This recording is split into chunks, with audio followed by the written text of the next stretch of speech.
What would you do if you found a forgotten cabin in the frozen expanses of the Russian North, and inside it, the most horrifying family secret of the century? In 1929, when the Soviet government was just beginning to develop the resources of Vorkuta, one man created something in the permafrost that shocked even the most hardened researchers. The story you're about to hear has been carefully hidden from the public for over 90 years. If you enjoy historical investigations like this, don't forget to subscribe to the channel so you don't miss new shocking stories from the Vorkuta archives. 1956. A team of geologists, led by Mikhail Kornilov, was conducting research in a remote area of the tundra, approximately 40 kilometers from the main settlement. It was late autumn, and a cold wind pierced through even the warmest clothing. The expedition was delayed, and the team had to seek shelter from an approaching blizzard. Kornilov, an experienced geologist with 20 years of work in the Arctic, noticed something unusual on the horizon. A dark silhouette too perfectly shaped to be a natural formation. Approaching closer, the team discovered a dilapidated hut, covered with snow almost to the roof.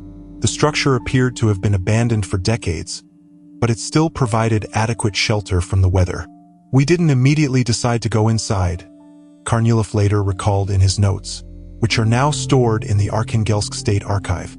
"There was something unsettling about this hut, as if it didn't want us to enter. But when the temperature dropped to -37 degrees, we had no choice. Inside the hut, the air was surprisingly dry and cold, even after the geologists lit a small stove found in the corner. The room consisted of 2 chambers, the main one, where the stove and a table with chairs were located, and a second, smaller one, the door to which was locked with a massive iron lock. I was immediately struck by the strange atmosphere of this place," wrote Semyon Karpov, a young member of the expedition, in his official report. Despite the obvious abandonment, there was no dust or cobwebs in the hut, as if time had stopped here. While the team members settled in for the night, Mikhail Kornilov began to examine the room more closely. Under a thick layer of ice on the windowsill, he discovered a stack of yellowed papers. It was a diary dated 1929. The owner's name was not indicated, but the initials AV were on the first page. "What I read that night kept me awake for many months," Kornilov later admitted. It was the confession of a man slowly losing his mind in the conditions of the polar night and complete isolation. The diary belonged to Anton Vasilyev, one of the first settlers in this region. According to the records, Vasilyev was sent to Vorkuta in 1927 as part of the first wave of Northern Territories development. He was a hydrological engineer and was to prepare a report on the possibility of building a permanent settlement there. His wife, Elena, and 8 children came with him. The first entries in the diary were businesslike and dry. Reports on the conducted research, notes on weather conditions, calculations. But gradually the tone of the entries changed. Starting in November of 1928, when the polar night came, Vasilyev wrote more and more about his fears and loneliness. "Elena hasn't gotten out of bed for the 3rd week. The children are restless. The youngest, Anna, is constantly crying. Food supplies are dwindling faster than I expected. There is no connection with the mainland. The radio transmitter broke down back in October. We are alone, completely alone in this cursed icy desert." As the food situation worsened and the frosts intensified, the entries became increasingly alarming. In December, Elena, Vasilyev's wife, died of pneumonia. After this event, the diary is interrupted for a while, and when the entries resume in January of 1929, they become disjointed and frightening. "The children look at me with eyes full of reproach. They think I'm to blame for their mother's death. I can't bear these looks anymore, but I found a way to preserve their innocence forever." Here begins the most disturbing part of the diary. Vasilyev, apparently, experienced a psychological breakdown after the death of his wife. He became obsessed with the idea of saving his children from the harsh conditions of northern life. In his insane mind, the permafrost was not an enemy, but an ally. Mikhail Kornilov and his colleagues stayed in the hut until the blizzard subsided. All this time, they were tormented by curiosity. What was hidden behind the locked door of the second room? On the 3rd day, they decided to break the lock. "I still regret that we opened this door," Kornilov later wrote. Some things are better left buried in the snows. What the geologists discovered in the locked room plunged them into horror and stupor. The room was furnished as a children's bedroom, with 8 beds neatly arranged around the perimeter. But instead of furniture and toys that one would expect in such a room, the entire space was occupied by strange ice structures. Each was in the shape of a human figure, approximately the height of a child. At first we thought they were some kind of sculptures, recalled Semyon Karpov. But when I got closer and looked closely at one of them, I realized that they were not sculptures. Inside the ice were they. Inside each ice block was the body of a child. The children were dressed in neat, carefully chosen outfits. Their hair was combed, and their poses were natural, as if they had simply frozen in the middle of a game. The ice was so transparent that it created a terrifying impression, as if the children were simply looking through it with their wide-open eyes. According to the last entries in the diary, Anton Vasilyev developed a special method of preservation, as he called it. He used his knowledge of hydrology and the characteristics of permafrost to create ideal conditions for the conservation of bodies. The temperature in the room was maintained strictly at -20 degrees, for which Vasilyev modified the ventilation system, creating direct access to cold Arctic air. "My children are now safe," read the last entry in the diary, dated March of 1929. "They will never know hunger, disease, or disappointment. They will remain pure and beautiful forever, like porcelain dolls in icy showcases. Today I am setting off to join Elena. Let no one disturb the peace of my children." The geologists immediately stopped their work and contacted the authorities. A special NKVD commission arrived at the scene, which conducted a thorough investigation. According to the official conclusion, Anton Vasilyev indeed froze his 8 children after the death of his wife, and then probably committed suicide by going into the blizzard. His body was never found. The icy sarcophagi with the bodies of the children were taken to Moscow for further study. Experts were amazed by the state of preservation of the bodies. Despite the past 27 years, they looked as if they had been frozen yesterday.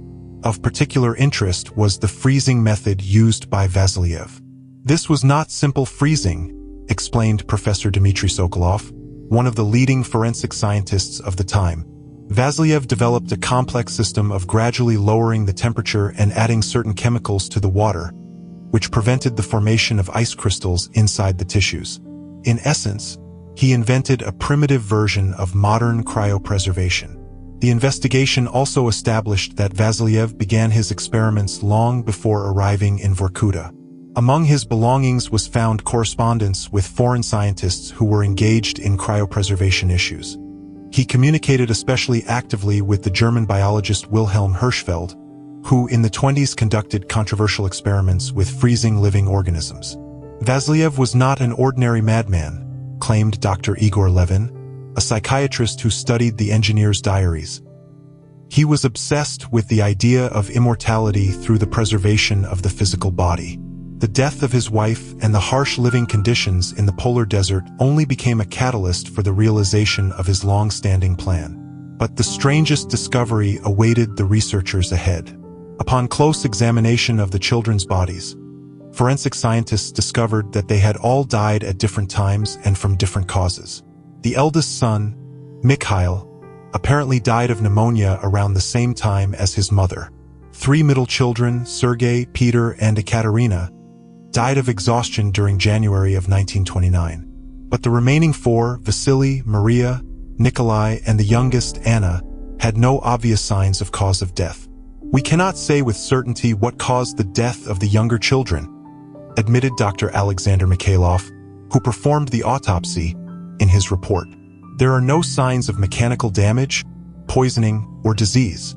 The only thing we can assume is that they may have been frozen alive." This shocking hypothesis found indirect confirmation in Vasilyev's diaries. In one of the last entries, he wrote, "Today I sent Anna into eternity. She did not cry or resist, as if she understood the importance of the moment. I first gave her an infusion of herbs so she would fall asleep, and then placed her in the prepared solution. The process took about 6 hours, but the result exceeded all expectations. She looks like an angel frozen in ice." Professor Sokolov suggested that Vasilyev first induced the children into a state of deep sleep or coma with the help of some sedative substances, and then gradually lowered their body temperature, immersing them in a special solution. Such a method could cause death without visible tissue damage. The most alarming aspect of the whole story was not only the procedure itself, but also the thoroughness of its preparation. Dozens of notebooks with calculations, drawings, and observations were found in the hut. Vasilyev kept detailed records of the condition of each child before and after the procedure, recording changes in skin color, body temperature, and other parameters. He treated this as a scientific experiment with horror, noted Dr. Levin. For him, his own children were research subjects, material for testing his theories about the preservation of the human body. Particular attention of the researchers was drawn to the pose of each child inside the ice block. The children were not simply immersed in ice in a random position. Each was placed in a carefully thought-out pose with a certain facial expression and gestures. The elder Mikhail was depicted reading a book, which was also frozen along with him. The girls held dolls or flowers in their hands. The younger boys were captured in the moment of play. One held a small wooden airplane, the other a toy train. Vasilyev was creating not just canned bodies, suggested Professor Sokolov. He was creating a living diorama, an eternal picture of the ideal childhood life, as he imagined it. This aspect of the story aroused particular interest among psychiatrists. Dr. Levin and his colleagues conducted a posthumous psychological analysis of Vasilyev's personality based on his diaries and other documents. "We are dealing with a unique case of pathological love," concluded Dr. Levin. Vasilyev sincerely believed that he was saving his children from the hardships of life. In his distorted consciousness, eternal freezing was an act of mercy, not cruelty. But the story had another completely unexpected twist. In 1957, when the children's bodies were still in the laboratory in Moscow, a strange incident occurred. At night, an unknown person broke into the room and tried to steal one of the frozen bodies. The younger girl, Anna. The guard managed to detain the intruder, who turned out to be an elderly man of 65 years of age. To everyone's surprise, the detainee identified himself as Anton Vasilyev. "I came to take my daughter," he calmly stated during interrogation. "You have no right to keep her here. She should be with her family." The first reaction of the investigators was the assumption that they were dealing with a mentally ill person who imagined himself to be Vasilyev after reading some information about the case. However, a check of documents showed that the detainee could indeed be the same Anton Vasilyev. He had identity documents issued in 1926, and he could tell many details about Vorkuta in the 20s that were not known to the general public. If this is really Vasilyev, then how to explain his disappearance in 1929? The investigators wondered. And how did he survive in the Arctic blizzard? The detainee answered these questions evasively. According to him, after the conservation of the children, he did go into the tundra, but not with the goal of suicide, but to find help. He managed to reach a small settlement of Germans who nursed him back to health. Then he allegedly went south to Siberia, where he lived under a false name all these years. "I always planned to return for the children," he claimed. "They are not dead.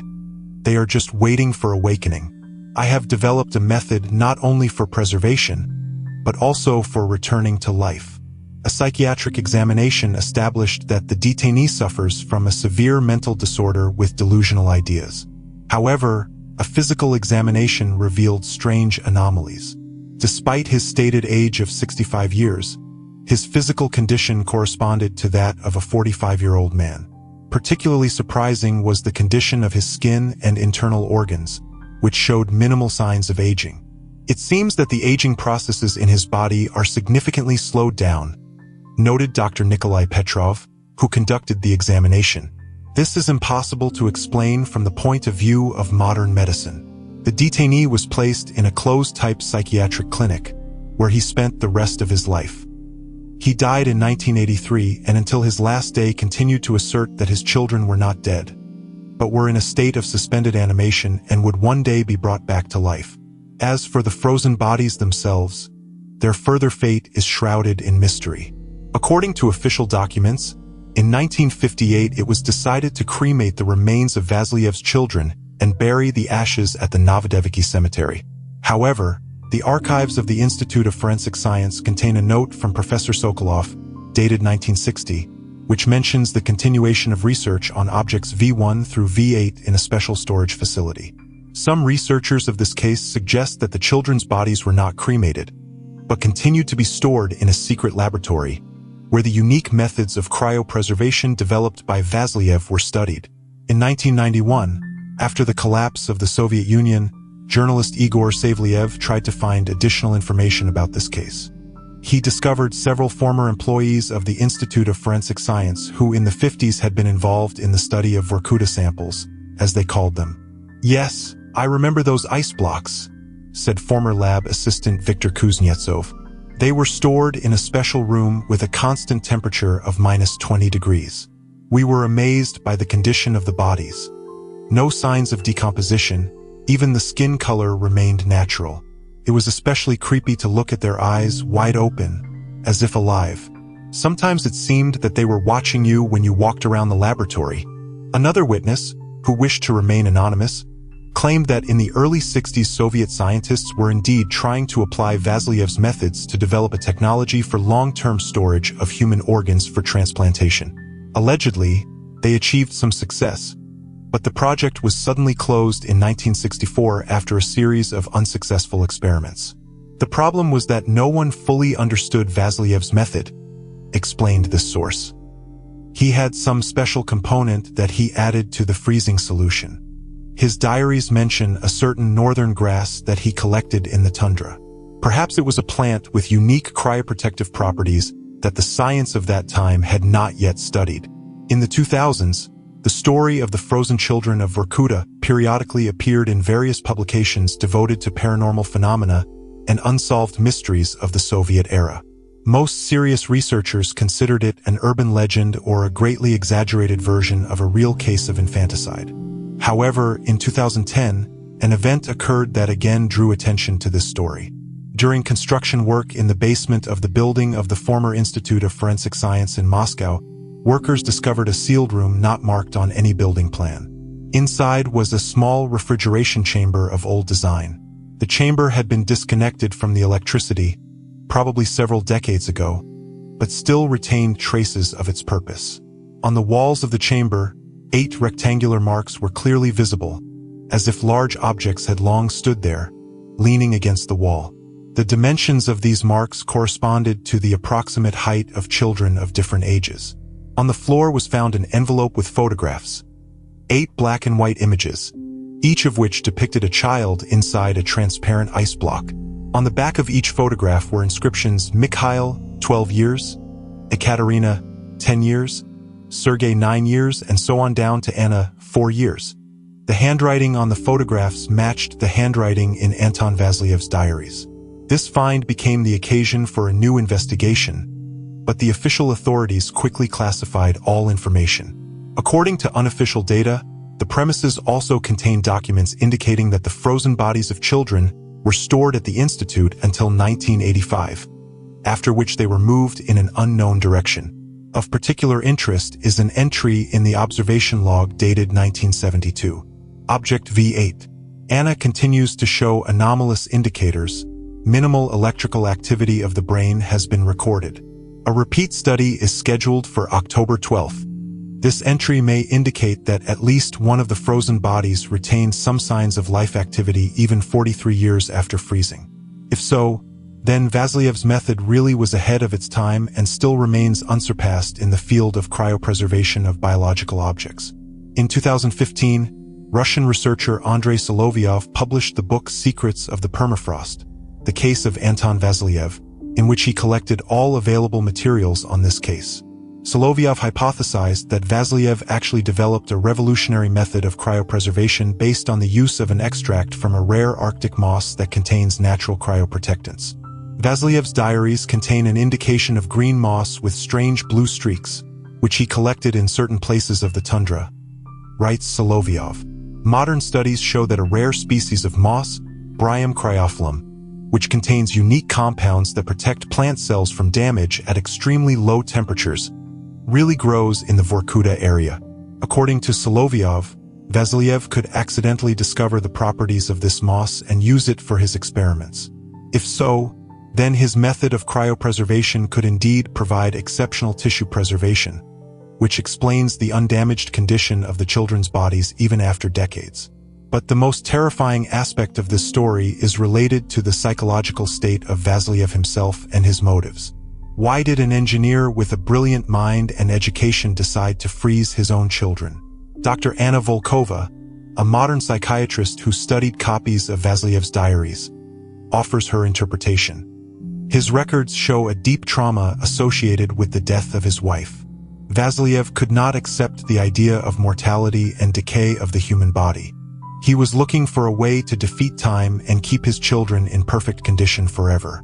This is not just madness, but a special form of pathological love, mixed with narcissism and megalomania. He saw himself not as a murderer, but as a savior, making a revolutionary scientific breakthrough. Vasilyev's diaries do contain entries confirming this theory. In February of 1929, he wrote, "Today I watched Nikolai and Maria playing in the snow. They laughed, their cheeks flushed from the frost. I thought how wonderful it would be to keep them like this forever, in a moment of pure childhood happiness, before life inflicts its inevitable blows on them.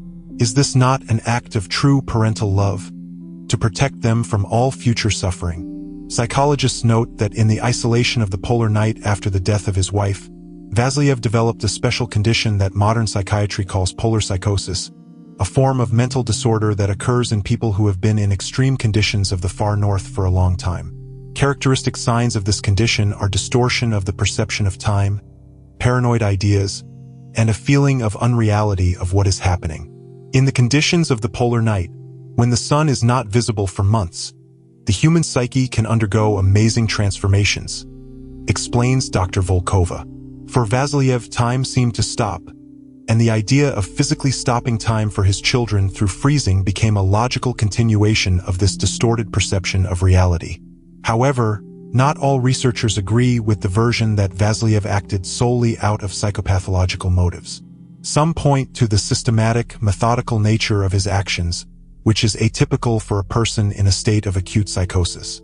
The process of preparation and freezing required careful planning, accurate calculations, and high concentration of attention, notes forensic scientist Sergei Dorokov. This does not look like the impulsive actions of a madman. Rather, we have a cold-bloodedly implemented plan of a person whose worldview radically differed from the generally accepted 1-inch.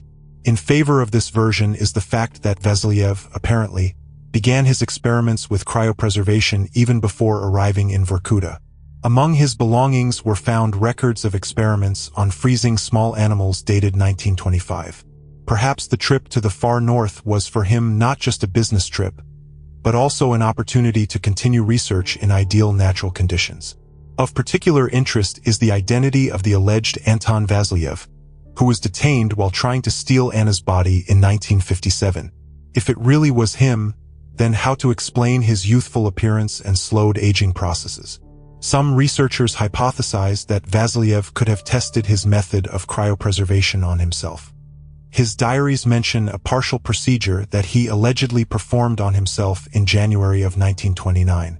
"Today I tested the method on my left hand, immersing it for 4 hours in a solution at a temperature of -15 degrees, he wrote. "After thawing, the hand completely retained sensitivity and mobility.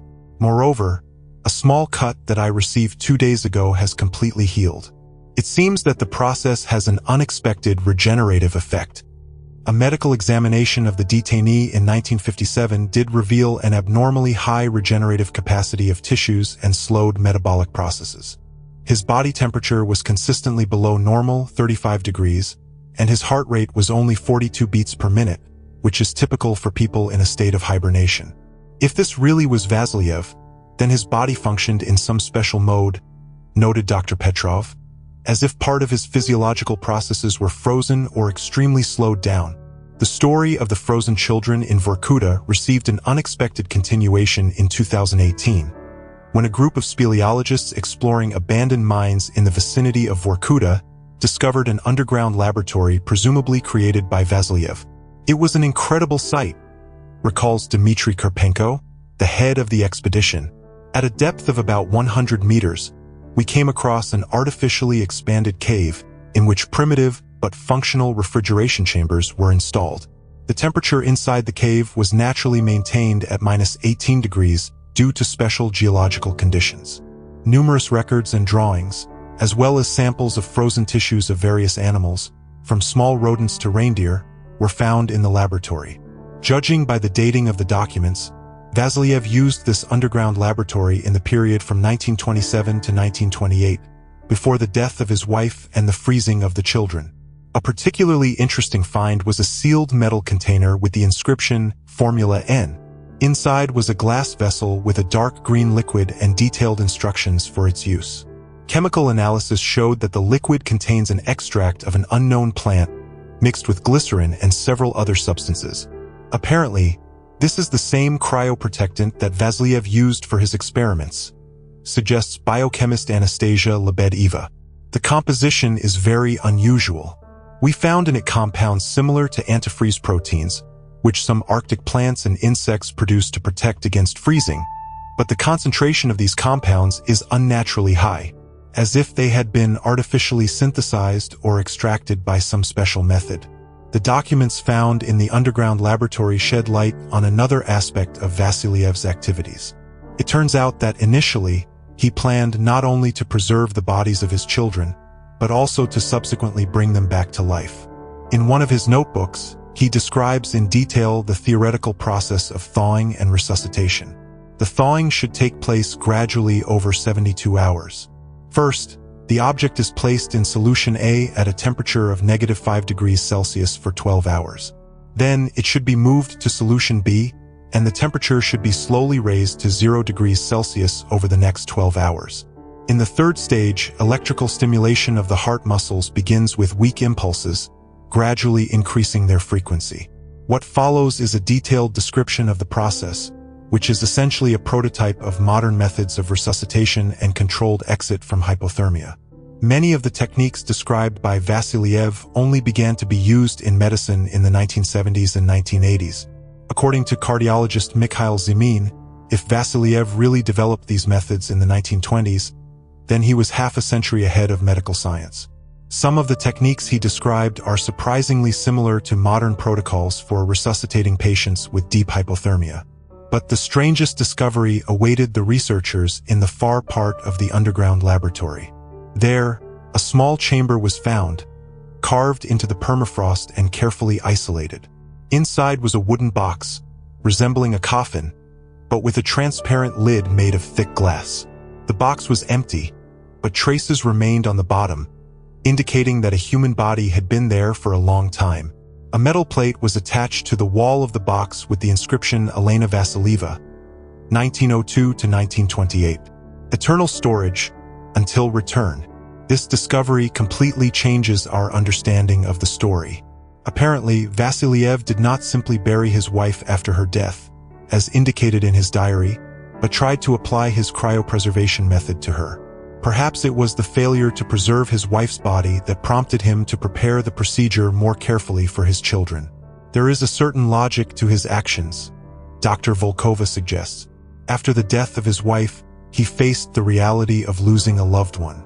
This could have been the catalyst that turned theoretical research into a practical obsession with the idea of preserving his family. But what happened to the body of Elena Vasilieva? Why was the box empty? An unexpected answer to this question was provided by DNA analyses of tissue samples found in the underground laboratory. Among them were samples belonging to an adult woman, presumably Elena Vasilieva. And these same samples showed a surprising match with the DNA of an elderly woman who died in a nursing home in Arkhangelsk in 2007. According to the nursing home records, this woman, who called herself Elena Sokolova, entered the home in 1994, at the age of about 90 years. She suffered from partial amnesia and could not remember most of her life. The only thing she repeated constantly was, "My children are waiting for me in the ice house." Anton said that they are just sleeping. If we assume that this was indeed Elena Vasilieva, then how can we explain her appearance more than 60 years after her supposed death? And how can we explain the fact that, apparently, she did not remember decades of her life? Some researchers put forward a fantastic hypothesis. Perhaps Vasiliev's method really worked, and he managed not only to preserve his wife's body, but also to subsequently bring her back to life. However, the thawing process could have led to brain damage and memory loss. Dr. Levin offers a more plausible explanation. Most likely, Elena Vasilieva never died in 1928. Perhaps she was seriously ill. Her husband, in his distorted mind, decided that she was dead. Or he faked her death to conduct an experiment on partial cryopreservation. In any case, the body in the box most likely belonged to another person, perhaps a deceased German from a nearby settlement. This version also explains the appearance of the alleged Anton Vasiliev in 1957. If he faked his death, then he could have been hiding all these years under a false name, possibly together with his wife. But then an even more disturbing question arises. If the Vasilievs faked their deaths and left Vorkuta together, then why did they leave their children frozen in the hut? Did they really believe that they would one day be able to return and revive them? The entries in Vasiliev's diary for February-March 1929 are becoming increasingly incoherent and contradictory. In some, he writes about the death of children from hunger and disease, in others about the voluntary decision to send them into the future. In one of his last entries, he mentions a new land, a place where he plans to build a laboratory to continue his research. When the time comes, we will come back for them and reunite our family, he writes. I can already see this day. The technologies of the future will not only allow them to be brought back to life, but also to correct all tissue damage. They will wake up as if from a long sleep, and we will continue to live as if nothing had happened. This entry may indicate that Vasiliev really planned not only to preserve the bodies of his children, but also to subsequently revive them with the help of more advanced technologies of the future. In this context, his actions take on the character of a perverse, but still an act of love and hope, and not just a crazy experiment. A new twist in this story occurred in 2020, when, during the reconstruction of an old building in Novosibirsk, builders discovered a cache of documents. Among them was a folder signed Project Anabiosis, Stage 2. Inside were photographs and reports dating back to the 1960s. The photographs depicted medical procedures performed on the body of a little girl. Judging by the signatures, this was patient A8, presumably Anna Vasilieva, the engineer's youngest daughter. The reports described an attempt at resuscitation after a long stay in a state of suspended animation. Day 1. After thawing according to Vasiliev's protocol, superficial electrical activity of the brain is observed. Cardiac activity is absent. Artificial perfusion was performed. Body temperature was raised to 30 degrees Celsius. Day 2. Spontaneous myocardial contractions were recorded. The electroencephalogram shows increased activity in the temporal lobes. A blood oxygenation procedure has begun. Day 3. A stable heart rhythm was established with a frequency of 20 beats per minute. The pupils react to light. Respiratory activity is absent. The patient is on artificial ventilation. Day 4. At 3:15 a.m., the patient opened her eyes. At 4:20 a.m., the first independent respiratory movement was recorded. At 5:40 a.m., the patient said the word Papa. The report then breaks off. The last document in the folder, a short note signed Professor N. Sokolov. The experiment was terminated for ethical reasons. All project materials are to be destroyed. The object was returned to a state of suspended animation and transferred for storage to a special institution, according to the Permafrost protocol. This finding raises more questions than answers. If the report is genuine, then Soviet scientists really managed to partially resuscitate Anna Vasilieva more than 30 years after her freezing. What made them interrupt the experiment? And what does returning to a state of suspended animation mean? Some researchers suggest that the successful resuscitation of a child who had been in a state of clinical death for decades could have raised serious ethical and philosophical questions that the science of that time was not ready to face. Perhaps the girl was showing signs of consciousness or memory, which contradicted all existing medical concepts. According to neurobiologist Vladimir Kovalev, If Anna was indeed partially resuscitated and could speak, this means that her consciousness somehow survived despite decades in a state of suspended animation. This completely contradicts our understanding of the brain and consciousness. According to modern scientific data, after a few minutes without oxygen, brain tissue begins to irreversibly break down. How could the brain retain functionality after 30 years in a frozen state?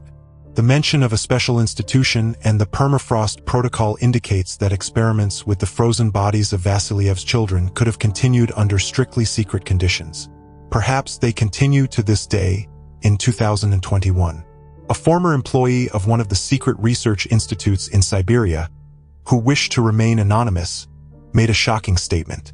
According to him, 3 ice sarcophagi with the bodies of Vasiliev's children, Anna, Nikolai, and Maria, are still stored in the underground laboratories of the institute.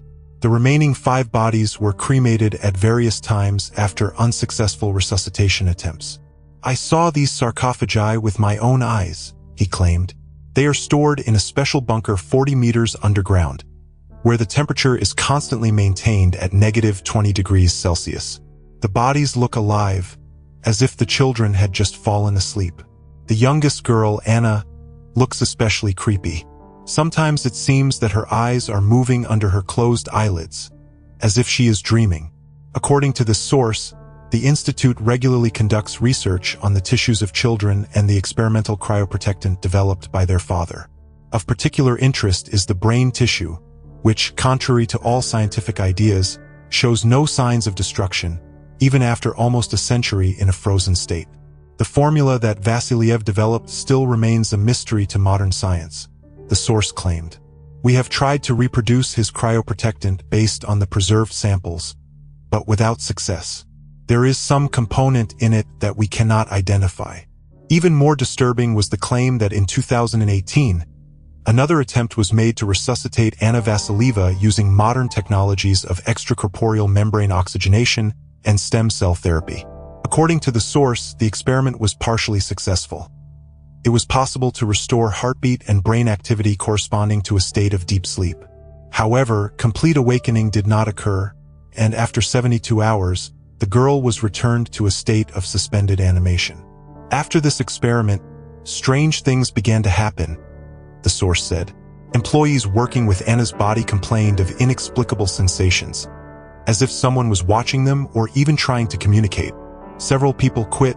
2 ended up in a psychiatric clinic with similar symptoms. They claimed that they heard the voice of a little girl calling her father. Of course, these statements have not received official confirmation and may be just a hoax or an exaggeration. However, they add a creepy final touch to the story of the frozen children of Vorkuta. What happened to Anton Vasiliev himself and his wife Elena? Suppose that they really faked their deaths and left Vorkuta, leaving their children frozen? Where did they go, and how did their lives turn out? According to one version, the Vasilievs could have emigrated abroad. In the archives of the border service, there is a mention of a married couple with the surname Sokolova crossing the Soviet-Finnish border in April 1929. The man, Nikolai Sokolov, was a hydraulic engineer, like Vasiliev. The similarity is complemented by an unusual detail. The wife of Sokolov, according to documents, a 45-year-old woman, had a strikingly young face like a 25-year-old. If these were indeed the Vasilievs, then they could have continued their research abroad. It is interesting that in the 1930s, articles on low-temperature conservation of biological tissues, signed by a certain Dr. N. Sokolov, appeared in scientific journals in Finland and Sweden. The author proposed methods that were revolutionary for their time, surprisingly similar to those that Vasiliev described in his diaries. Another version suggests that the Vasilievs remained in the USSR, but changed their identities. In favor of this theory is a strange case that occurred in Novosibirsk in 1941. A local doctor, Nikolai Sergeyev, was arrested on suspicion of conducting illegal medical experiments. Cryogenic chambers of artisanal production and several frozen animal bodies were found in his house. During the arrest, Sergeyev kept repeating one phrase, "Tell them that I will be back soon. They must wait. I promised." Perhaps this was Anton Vasiliev, continuing his research under a false name and still obsessed with the idea of returning for his frozen children when technology would allow them to be revived. Finally, there is a version that Vasiliev never left Vorkuta. Local residents tell a legend about an ice hermit, a strange man who lived in a cave near the site of the Vasiliev's hut from the 1930s to the 1950s. This man rarely appeared in public, but sometimes came to nearby settlements to exchange the skins he had obtained for food and tools. My grandfather saw this man in 1949, says local historian Igor Morozov. He said that the hermit looked strange. Despite his advanced age, his movements were quick and precise like a young man, and the skin on his face was unnaturally smooth, like wax. But the most amazing thing was his eyes. Grandfather said that they were like shards of ice. Light blue, almost transparent, and completely lifeless. According to Morozov, the hermit disappeared in the early 1950s. Hunters who decided to check his cave found many strange devices there, resembling primitive medical equipment, as well as supplies of some greenish liquid in glass bottles. The names Mikhail, Ekaterina, Sergei, Pyotr, Vasily, Maria, Nikolai, and Anna were carved on the walls of the cave. Perhaps Vasiliev lived all this time near his frozen children, periodically checking the condition of their bodies and improving his cryopreservation method. And in 1957, having learned that the bodies had been discovered and taken to Moscow, he went there in a desperate attempt to return at least one child. Whatever of these versions is true, the story of Anton Vasiliev and his frozen children remains one of the most terrible mysteries of the Soviet period. It raises disturbing questions about the boundaries of science and parental love, about the fine line between genius and madness, about what a person is capable of doing in extreme conditions. In 2023, almost a century after the described events, the story received an unexpected continuation. Anna Sokolova, an 80-year-old resident of a nursing home in Petrozavodsk, contacted the police with a strange statement. She claimed that she was the daughter of Anton and Elena Vasiliev, and that in childhood she was frozen by her father in Vorkuta. According to Sokolova, she woke up in the mid-1960s in some laboratory where scientists studied her for several years. Then she was adopted by the family of one of the employees of the institute, and she lived under a new name, not remembering her past. Memories began to return to her only in old age, in the form of strange dreams and fragmented images. "I remember the cold, endless, piercing cold," said Anna Sokolova, "and the voice of my father, who said that it would not be long, that we would all be together again. I remember him giving me something bitter to drink, and then I seemed to plunge into a very deep sleep, and when I woke up, there were strangers in white coats around, and everything around was different." Of course, the statement of the elderly woman was met with great skepticism. However, when the police still decided to check her DNA, the results were shocking. Anna Sokolova's DNA showed a partial match with tissue samples found in Vasiliev's underground laboratory. Moreover, a medical examination revealed several unusual physiological features: an abnormally low body temperature and a slowed metabolism. From a medical point of view, her body is functioning not quite normally, commented Dr. Pavel Schmidt, who conducted the examination. The rate of cell renewal is significantly lower than normal, which theoretically could explain her excellent health for a person of her age. But is this related to some procedures she may have undergone in the past? Or is it just a genetic peculiarity? It is impossible to say. Anna Sokolova herself insisted that she was indeed that very Anna Vasilieva, who was frozen by her father in 1929. According to her, after awakening in the 1960s, she did not remember her past for a long time due to a brain injury received in the process of thawing. Memories began to return to her only in recent years, often in the form of nightmares. "I see the faces of my brothers and sisters," she said. "They seem to have frozen in that moment, as if time has stopped for them. I see my father, his eyes full of some fanatical brilliance, when he explained to me that we would sleep for a very long time, and then wake up in a better world. And I see my mother. But strangely, in my memories, she is also present at this conversation, although according to the official version, she died earlier." This testimony indirectly confirms the version that Elena Vasilieva may not have died in 1928, as indicated in her husband's diaries, but was his accomplice in conducting the experiment on children. In my dreams, my mother always stands aside and looks with some strange mixture of horror and admiration, continued Anna Sokolova. She does not try to stop her father, but does not help him either. She just watches as if it is some scientific experiment, and not the lives of her own children. How reliable are these memories? Could they be just fantasies of an elderly woman suffering from the initial stage of dementia? Or are these really real images emerging from the depths of the memory of a person who has experienced an incredible experience? Modern neurology admits that a brain subjected to extreme effects, such as deep freezing and subsequent resuscitation, can function in an unpredictable way. Theoretically, memories could be stored at the cellular level, even if the conscious part of the brain was damaged. We know cases when people who have experienced clinical death or deep hypothermia subsequently demonstrated the phenomenon of mosaic memory, when memories return fragmentarily, often in an altered form, explains neurophysiologist Alexei Romanov. But the case of Anna Sokolova, if confirmed, will be unprecedented. We have never encountered a situation where the human brain has retained any functionality after decades in a frozen state. Regardless of whether Anna Sokolova is really that very Anna Vasilieva or not, her appearance has attracted new attention to the story of the frozen children in Vorkuta. After almost a century, this dark chapter of Soviet history continues to disturb the minds of researchers and ordinary people. What happened to the other children? Were there any more attempts at their resuscitation? And if so, how successful were they? These questions remain unanswered. Most of the documents related to the study of the bodies of Vasiliev's children have either been destroyed or are still stored in classified archives. There is unconfirmed information that in the 1970s, Soviet scientists successfully resuscitated another child of Vasiliev, presumably 7-year-old Nikolai.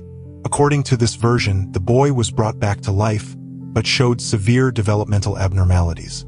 His brain functioned at the level of a 2-year-old child, although he was physically completely healthy.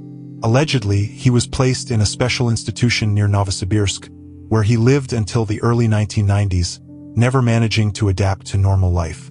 He constantly asked about his father and sisters, said an anonymous source who claimed to have worked at that institution.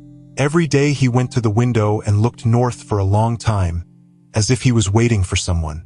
And every night he had the same nightmares.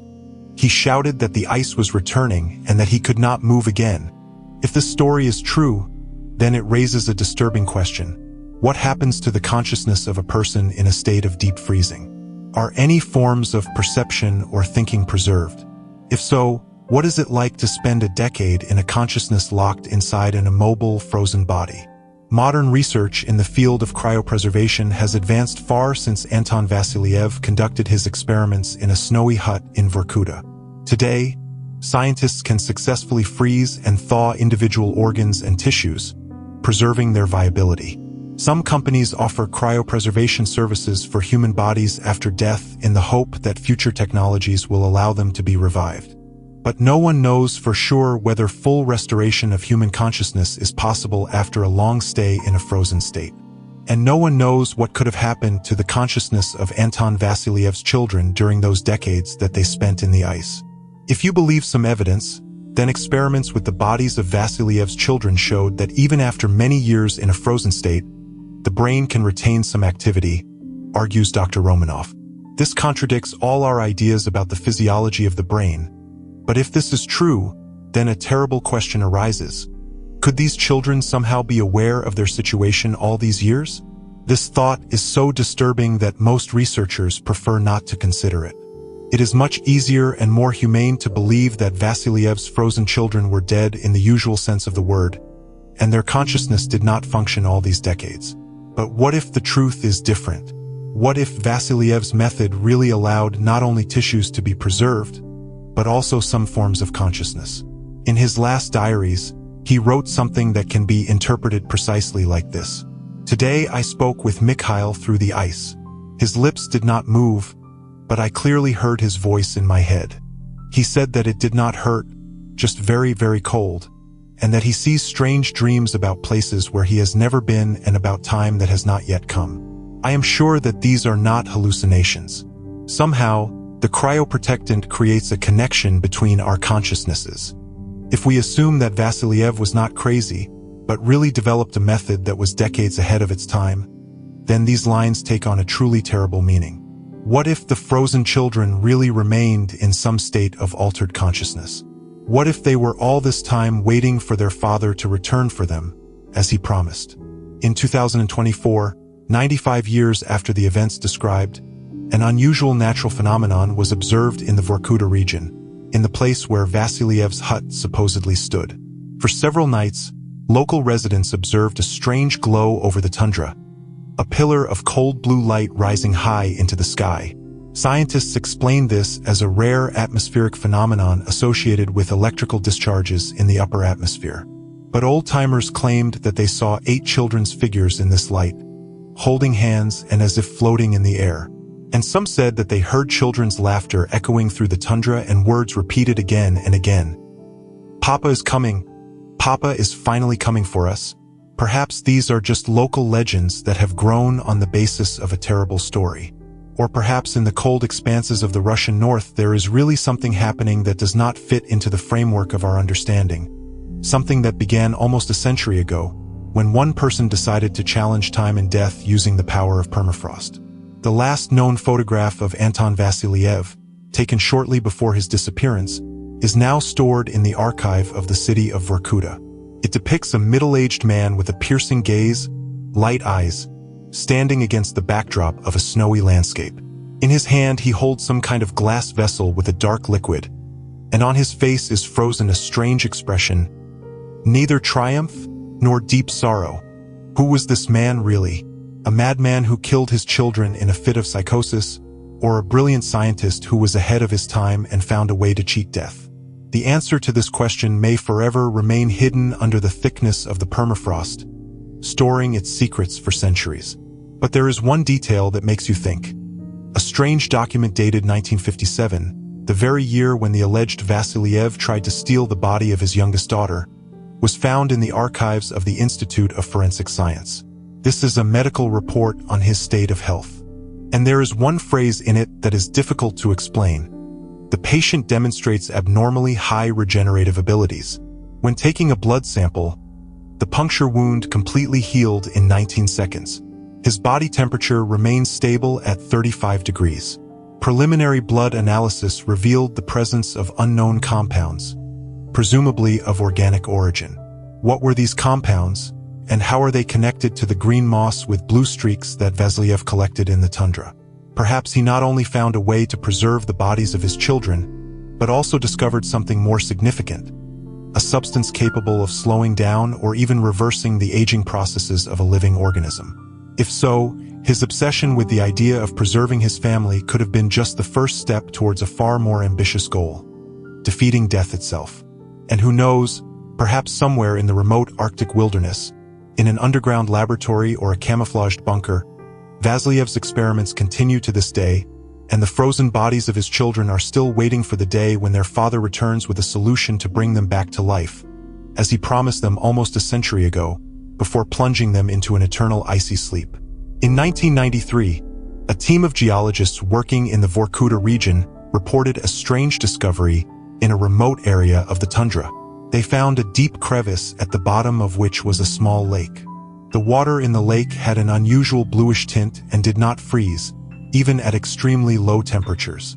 A strange moss, greenish in color with distinct blue streaks, grew along the edges of the lake. One of the expedition members, who decided to swim in the lake, later reported unusual sensations. At first, I felt an intense cold, as if my entire body was being frozen from the inside, but then came a strange feeling of lightness and clarity. For a few minutes, it was as if I had stopped feeling my physical body. And then I heard voices, children's voices whispering something in an incomprehensible language.